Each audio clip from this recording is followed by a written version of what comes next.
incredibly nice to have you on my podcast. Thank you for inviting me. And it's the first time I'm here in the City Hall where we're recording this. And City Hall is particularly notorious for the assembly assembly members and the committees that are taking place here, particularly today, which is 25th, right? 25th of February we're recording Yes. this. 25th of February, because this might come out later. Yeah. Particularly today was questions to mayor, I believe. Yes, right? we were doing our budget setting meeting, so we had the mayor. We had the final meeting of the mayor's budget.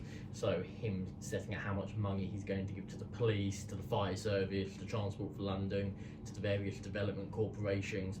So after 2 or so months of consultation and one prior meeting where we looked at his draft budget, today was the final budget. But you are a member of the assembly from the Conservative Party, Yep. Especially focusing on environment, fire, and transport issues. Yep. Tell me more about it. What have you done in the last year that people should really know about? Yes, so I was first elected to the Assembly last May at the elections, elected at the same time as the mayor. And since I got elected to the Assembly, one of the big issues I've picked up is actually around the A20 in my constituency of Bexley and Bromley. Because what happened here is there was a speed restriction put on this dual carriageway by the Sidcup bypass. And actually it looks like TFL just have not implemented that correctly. There's all sorts of questions they've got to answer about how they did the implementation process. There's allegations that the signage was the wrong sign and it looks like they followed the wrong chapter of the guidance. So it looks like they've really messed it up. And what that resulted in was thousands of drivers getting speeding fines because it was a temporary speed restriction. So I've been calling for an independent investigation into TFL to get to the bottom of what happened here, so that if drivers have been incorrectly fined and the TFL didn't properly follow the rules, obviously those drivers should get a refund and any points on their licence taken back. Interesting. And with TFL, I think people living in London especially have a lot of questions about the cyber attack that was just recently there. And even though there might be not enough information right now to comment properly about it, would you like to tell something? Yes, it's because the cyber hack. How secure is the information of the people who are, for example, making the cards, the oysters? I couldn't comment on how secure the information is because I'm not quite sure about what Transport for London have done to make their systems more robust. What we do know is there was a hack. It was a very sophisticated hack, which is why it took so long to resolve. And over the last... It was there for months. Yes, exactly. I think we're coming on nearly 6 months of it, and there are still implications from it. Of course, people are still waiting for refunds, and that's really, as Assembly members, where our priority is making sure that people who had to pay extra for their travel because they couldn't renew Oyster cards or they had to spend extra on their travel, making sure that they're properly remunerated and they get their money back, because it's not their fault this happened. Yeah. So yeah, that's really our priority as Assembly members, is making sure people get their money back, and also making sure that the systems are sufficiently robust that this kind of thing doesn't happen again, because we know there are hostile states like Russia, like China, who are using cyber attacks as a new form of warfare. And that's why it's really important. That's why it's really important that all of our public bodies, like Transport for London, like the NHS, who have also had a cyber attack in recent years, we've got to have the most robust systems to protect people's data. Oh, I know that very well. I'm a Ukrainian myself, and have been here for around 2 years only. Yeah. So yes, Russia is very much looking to utilize those strategies, especially with some of the situations happening on other parts of the world, in the US, when it's currently unclear what's really going on. It's an interesting situation when the president has been chosen, and not many people knew what they voted for, but not many people knew what actually is going to happen. Yes, it's a very, very strange situation. But let me ask you this on the TFL. I think many people raising questions on the cost of transportation nowadays, because I have a friend who prefers to walk from his home to the university, which is 1 hour and 30 minutes away. rather than to take a bus or take a train. And yes, looking at the prices of underground, prices of buses, it raises a lot of questions of whether it's appropriate to take a lot of that much money from citizens. Yes, so transport fares, as you say, is a hot political topic here at City Hall. A part of the mayor's budget is to set how much he's going to charge. I didn't grow up in London myself. I was born on the other side of Kent in Sheerness, and then spent most of my teenage years living in Wellingborough in Northamptonshire following my parents' divorce. And because of that, we're outside the people in London do sometimes forget just how reliable our transport is. The fact that there's a bus every 10 minutes, that actually for the price we pay on Oyster cards, about £1.90. It is great. It is great. Yeah, it's a very competitive price. Whereas up in Northamptonshire, it's not the case. You get a bus and it's about £10 or something to get a ticket. And that's because of the infrequency of the service and things that they have. They can't run as frequent services as we can in London. So we are very fortunate with the transport system we've got in London, but that does mean we have to pay for it. We've seen that the mayor, Sadiq Khan, since he became mayor in 2016, he froze pay-as-you-go fares for a lot of his time as mayor. And what this has actually done is it's cost TFL millions in revenue that they're just not getting through fare raising, and that's why we've seen a number of projects have to be delayed because TFL don't have the funding, and we're seeing all the buses still in service. We're seeing the Bakerloo line, the stock there is really aging stock on our trains. The Central line is practically falling apart, and this is because we don't have the money to invest in it. And I think that's the thing for people is when they see fare rises and things, they have to then see the investment that follows. And quite frankly, people haven't been seeing that because the mayor has been making the decision to take money out of the system. And the sad part is that actually a lot of Londoners didn't even benefit from the fare freeze because it only really affected pay-as-you-go and TFL only fares, which while that was great for buses, actually in terms of commuter patterns, it didn't affect season tickets, particularly people I represent in South East London. They're paying pay-as-you-go for things like or topping up their Oyster cards, where some of the money goes to go via Thameslink and South Eastern because those are the rail services are there, and they didn't get the fares freeze because that's government because they're linked to the national fare raises. So actually, it's taking a lot of money. So a lot of Londoners are suffering because Central line is falling apart, Piccadilly line needs new stock, but the older buses, all of this, but at the same time, they didn't benefit from the fares freeze because it didn't actually reflect how they travel. So since we're here in the City Hall, and I had an interview with Andrew Boff previously, and I have asked him this question of how does this generally function, and what's the dynamic between the parties, how do we make decisions, and he pretty much explained to me that the main decision maker, of course, remains the mayor. And what the assembly does is it can occasionally question his decisions, and maybe if he thinks the assembly is competent to advise him, then he will change them. So if I'm understanding that correctly, the main decision making still remains with mayor. So all the TFL issues or all the budgeting issues are still the main. If there are any complaints, they will have to be directed to mayor and not the assembly. What assembly makes sure is it just monitors whether everything functions properly, and if it sees any inconsistencies, it raises a question. Is that correct? So we're not an executive body. The executive power, as you know, the decision-making power sits with the mayor, and he has a team of deputies who support him. So he has a deputy mayor for policing, a deputy mayor for the fire service, a deputy mayor for transport to each take a portfolio, in a similar way to the cabinet style of government, where we have the prime minister and then the cabinet. But unlike Parliament, I said we're not an executive body in ourselves. We are purely a scrutiny body. So as you say, it's the questioning, it's the drilling down into the detail. We conduct investigations and we make recommendations into how things can be improved. So, as we mentioned earlier, I sit on the Transport Committee, and one of the investigations we've done this year is into the accessibility of the transport network. So we've looked at, we spoke to key stakeholders, and we've looked at just how accessible is our transport network, and crucially, how can we make it more accessible. So that's how we kind of use our power. It's a soft power that's there to make recommendations. The budget, which you kindly sat through this afternoon, that is a decision we take. The mayor does have to get his budget approved by the Assembly. Oh, interesting. But it requires a 2/3 of the Assembly to block it. So we have this bizarre system.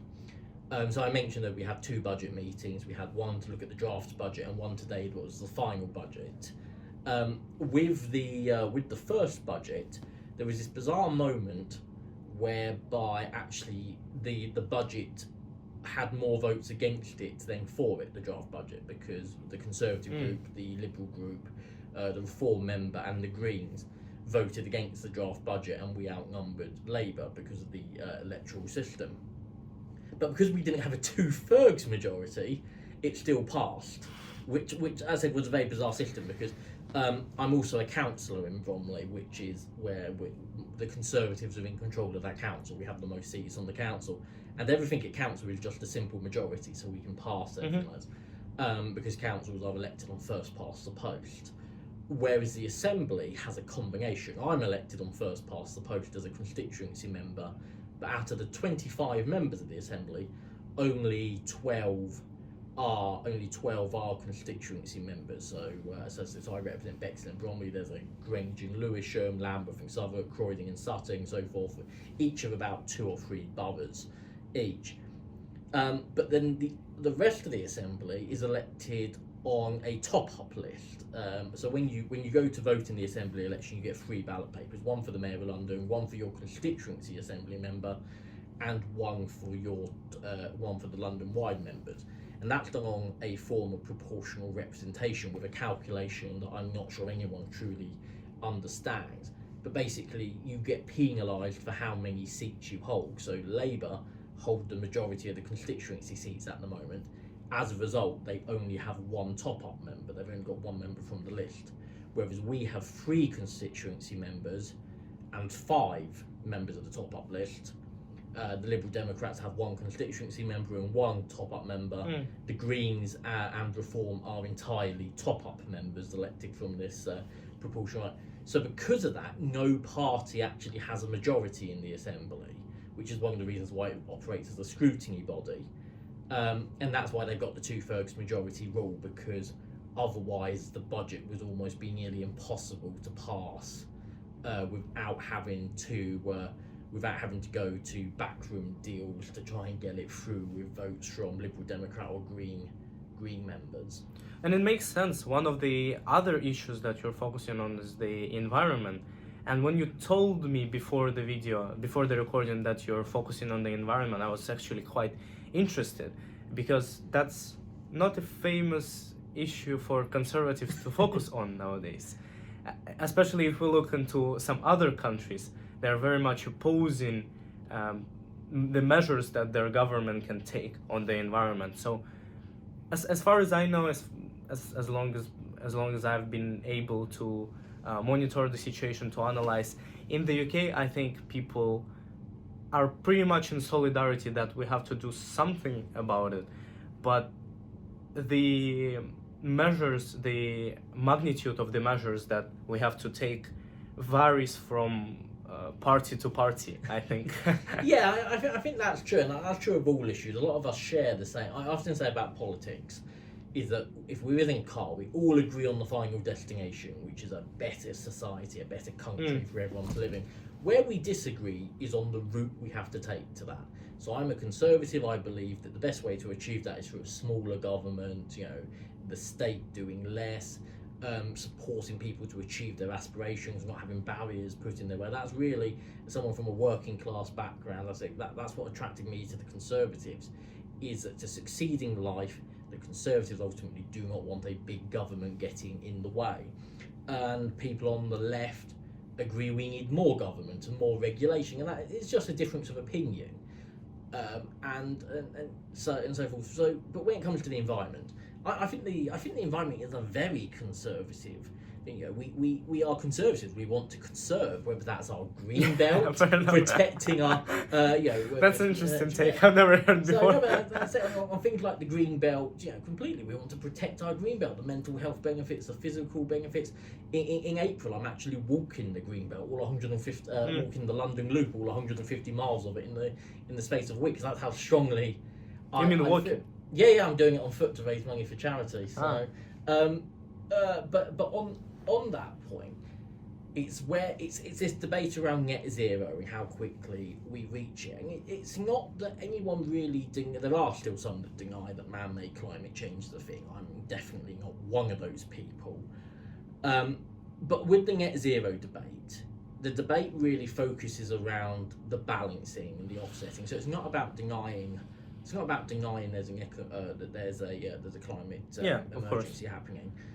It's about debating how quickly we have to deal with it, and about making sure that our international partners come on that journey with us. And we saw that with Rishi Sunak last year when he kept the 2050 net zero target, but he adjusted some of the deadlines in that, because we have got to protect people's jobs. We've got to take people on this journey with us. People have to buy in and invest. And it's like things like the ultra low emission zone expansion that Sadiq Khan imposed. There was no evidence that that's cleaned air, improved air quality, because out in outer London it is more rural. There's more trees that absorb the CO2 and so forth. It was clearly about money making, and that's why people were very sceptical about that. But nobody denied the fact we want cleaner air in London, but it was a disagreement with how best to get there. And you imagine that the net zero debate. What we can't have is whole industries collapsing. In fact, there are still parts of this country that haven't recovered from when the coal mines and things were closed. So that's really, we've got to have this transition. There's got to be the support of the jobs that get created after it. We've got to make sure there's no unintended consequences, because when we started talking about getting rid of single-use plastics, which a lot of us agree with, there were companies that existed that reused that plastic, that recycled it, and or found other uses for it if they couldn't melt it down.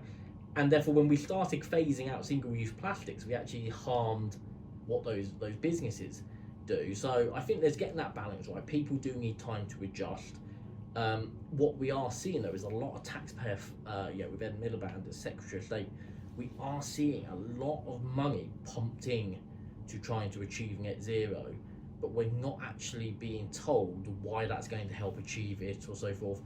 And I think some people do feel like we could make ourselves the greenest country in the world, and we are actually one of the greenest. David Cameron, as Conservative leader, spoke about leading the greenest government in this country's history, and he largely did achieve a lot of that.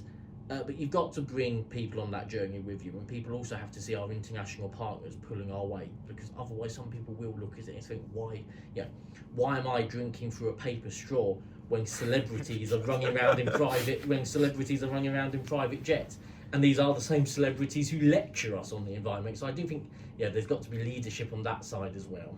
No, I do think there has to be a combined effort from all sectors of the society, and it's obviously quite hard to achieve. But when I spoke to a person that's actually very enthusiastic about transition, extremely enthusiastic, more enthusiastic than anybody I've ever met, he's an MP as well, Perrin Moon, in the parliament right now, newly elected MP.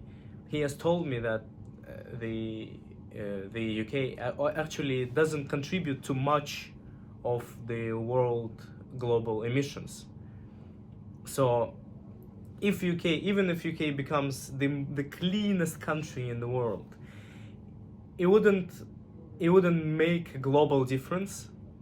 It would only be like an example for others to follow. And of course, in order to achieve something in terms of net zero and pretty much anything, it has to be a combined effort, not only from the country and all sectors of the society within the UK, but also from countries like China, like India, and we have to bring those with us. Yes, we do 100%. As I said, there's got to be global. But the joy of us, we are one of the largest economies in the world. We may be a small country geographically, but we're a big global player. We're a big global player. We're a big economy, and therefore, if we transition to net zero and show other economies around the world that a big economy can move to net zero, by leading by example, that soft power will get other countries to come on the journey with us. Different countries are going to move at different paces, but it is important, particularly the big polluters like China and so forth, they have got to up their game. America has to do much more and so forth, but I don't think the UK should shy away from being a global leader in this and really leading by example. So one of the last questions perhaps is more like a creative one. What are the probably discussions or something that the assembly has done already and you have participated in it that you feel particularly proud of? Yes, so only last month we passed a motion calling for changes to the way that housing targets are done. I mentioned earlier my passion for protecting the green belt, because the green belt's called the lungs of London because of its huge environmental benefits, but also open spaces are not just good for physical health. I talk as someone myself trying to shift the second chin, but it's also mental health, the benefits of that. So our green spaces and our green belt are so incredibly important to London, but the housing targets coming down from the government really do put our green belt at risk. Take Bromley, where I'm a councillor. The housing targets for Bromley are going from 774 homes a year to 3,001 homes a year, and that's over a 5-year period or so. Even if we built on every inch of our green belt, and we've got more of it than any other London borough, even if we built on every inch of our green belt, we cannot meet that housing target. There is not the skills in this country at the moment needed to deliver that many homes. It isn't the resource, it's not the material to deliver that many homes. It's a very ill thought out target, and with the thing with the green belt is you can only lose it once. Once it's gone, there's no getting it back. So in order to try and address this, we had a discussion at the Assembly last month about housing targets, because those 3,001 homes a year, that is just a number of units. That can be a studio flat or that can be a 5-bedroom home. There's nothing to distinguish it. In outer London, it's more people move out to the suburbs for more family, for more family living, and inner London is more young professional. More young professional people starting out in their careers and whatnot.